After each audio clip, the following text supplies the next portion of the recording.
Didn't have real pucks, okay, but she had a sewing machine at the end, and it was on a stand, on a table. That was the goal. That was the goal. And I was probably Frank Mahovlich, and Terry was keen on it. I don't know who we were. Because at those days, there was no Canucks, so either you had to cheer for Montreal, who you just couldn't cheer for somebody who had that wimpy goalie who put that mask on. Why would you ever, I mean, what a baby. Also, they were French. On the other side, you couldn't cheer for Detroit, because that was where Gordie Howe was, and Grandma McLean loved Gordie Howe, so you couldn't cheer for that team. That left Toronto. So Toronto was our team at that time, not now, but that time it was our team. And we'd watch, and she loved watching hockey. And we would watch every Saturday night, Hockey Night in Canada, CBC, you watched Hockey Night in Canada, but we could play hockey in the kitchen, as long as it was socks we were shooting, or something, tennis ball, I don't know. All outside was always hockey on the rink, and my dad would come along and pick us up and cheat, that was different. But we would play hockey a lot, but she would let us in the house. She would let us play, I don't know what we used for sticks, but we'd do something. And you'd sprawl on the floor and stop the socks from going into the sewing machine rigs. So that's, not many mothers would love that, but she loved hockey so much we could play in the house. Yeah, that passion for hockey certainly went generational as it passed its way down to Rachel. I'm not quite sure if Rachel was allowed to play hockey in the kitchen. Was she? And if you weren't, you were... Well, no, you were deprived. No, I played in the carport. Colin would shoot pucks at my face, so that was shooting. By the way, that was Taylor's garage. He did give her pads. He did give me a mask and pads, and then we emptied Mom's freezer, which she still has, and likes to say how we wrecked her freezer. Yeah, because she'd stand in front of the freezer and be goalie, and Colin would shoot pucks at her. Yeah. Well, we shot our outside shooting ground was your garage, your carport, and their wall, like they had the flat driveway. That's why. So your garage door was just like covered in ball marks. That was the hours we spent shooting balls at that wall. Anyways, so that was any more memories of people who might remember that old house? No. Okay. I remember that step stool in the kitchen. It was you would with the orange top. Yeah, exactly. I always thought it was the strangest chair because I'd never seen anything like it. And I remember sitting on it. Do I still have it? No, I don't. I had fun. Is this the place with the orange? Yeah. Wrappers? Oh, okay. We always played Mexican bingo every time we went there. Grandma and Grandpa would put out bingo sheets and there's little beans. Did you ever play it? I never played that. I don't know, and I don't know where Melissa is, and Greg's not here obviously, but like we used to always play Mexican bingo, and she had the dolls in the back room, the paper dolls. I remember that. That we always got to play with, and I remember I have very fond memories of that particular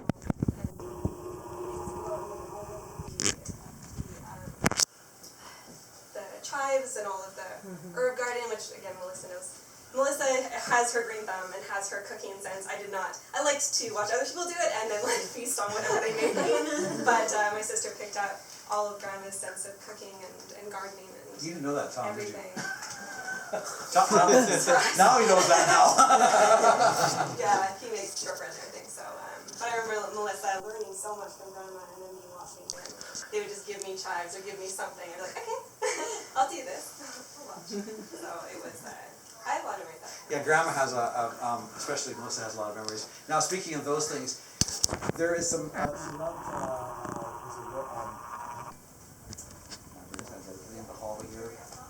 She likes to touch everything, especially the herb. You guys take her out. I'm sure you take her out and you're touching every plant in the place and smelling the herb. Yeah, lavender. And lavender. So that.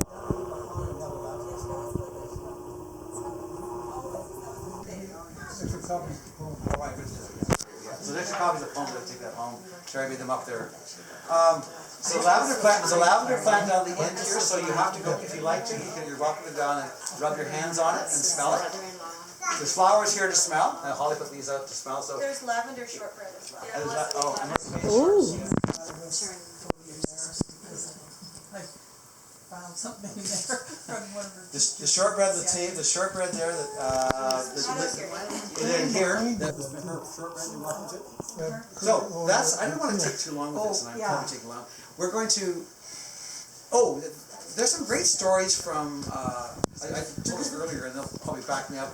When she eventually went into the home in Kiwanis, she was very fortunate. She wound up on the bottom floor with Rosabelle and Sunita was companion for 3 years, wasn't it? Yeah. And Rosabelle was there, and I had some discussion with Rosabelle about the nature of the conversation they were having around the table. I thought my mother was too young for that conversation, but apparently she was like an instigator. Yes, she was. I told Michael that all our conversations always took a left turn. Every single time. Every single time. Yes, always. They went down a road that, that when Michael would be like, Well, I was embarrassed. I'm younger, right? I'm your son, and we were really son, embarrassed. you should be talking about boyfriends and all this stuff. But you also said, the story of cooking, speaking of cooking, Roosevelt would cook with them, right? And you're... Yeah, so we were down to our last few eggs, and I kept reminding Eleni that this is flu season, we shouldn't be touching the food, because we have to share it with everyone. But she'd always roll her eyes at me, and she did what she wanted to do anyways, regardless. And she always had to like stick her finger in and taste it. I was like, honey, we have to share this with everyone else. And it's flu season, it's the rules. And she'd roll her eyes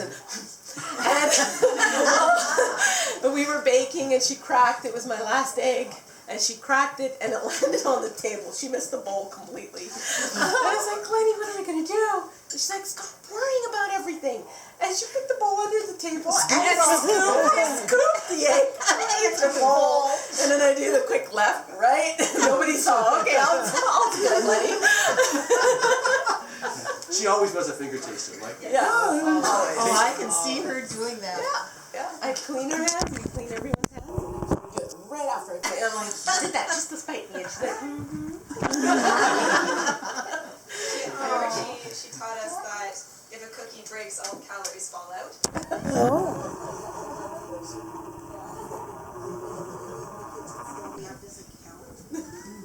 oh, that's good. The other thing, the great wisdom, pearl of wisdom, when you have two children and they have to share the last piece of anything. One cuts and the other picks first. Yes, Greatest wisdom ever.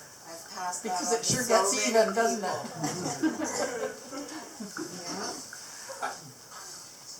Sunita was with her for 3 years as a companion, and we really appreciated everything she did for her. In fact, the last picture on the slideshow is a picture that was taken the day on November the 20th, and was November 21st, and when she passed away. So at what, 2 in the morning, I think it was, at like about 2 in the morning. We don't know what happened, but she did make it through that night. But it was surprising because when we went into and I'll tell you we went in that night. We went down there, and our job was consoling the staff, which is really kind of unusual, but that's how it was, because they were all devastated. Everyone thought she lived to 100. They were saying, oh, she's 100. She'll live to 100. And like you said, Cindy, that last day you were with her, and I was planning Christmas, baking, Christmas, everything. And when we came next day, she wasn't there. It was very So sad. even on the last day, she was in the entry, she was singing Christmas carols with us. She was decorating the Christmas tree, having tea and coffee. She was just her usual self. yeah, you took Right her up to to the the end. coffee club, didn't you, that day? Yeah. Yeah, we went to coffee club. We so appreciate it. Oh, we did. And we want to say that we really appreciate everything that everyone did down at Kiwanis, and you two in particular, of all the effort you put into keeping her happy that last 3 years, because, well, so we'll get to that part. But she was certainly felt really loved, and she didn't change. She still had to have the hugs every day, didn't she? Yes, every day. Yeah. And she also would sense if we are having a bad day, she would sense it. Right away. And she'll come and give us a hug. Oh, wow. Everything will be okay. Yeah. She would do it till last day. Yeah. Greg And, wanted something said. Greg wants to say? Greg wanted something ridiculous said. Oh, right. So Greg's not here, and many of you know why. But he's happy he's with his. He's coming. Oh, he's Yeah. coming. He'll be coming later, but He's yeah. with his brand new baby, his little young one right now, and his fiance. 1.6 pounds. 1 pound 6 6 ounces, ounces, yeah. 33 centimeters in an incubator, doing well. But he insisted that someone say, he always took Grandma out for coffee and came and visited and gave her a bad time. And before she went into the home, he would take her out for meals all the time. And she kept trying to pay, and he would just keep like paying and trick her. But he always gave her a bad time as the oldest grandchild. And really, really wanted us to mention that, like insisted on this really Because strange it was a thing. labor, he's Yes. like, you have to make sure someone says this. Yes, that's right.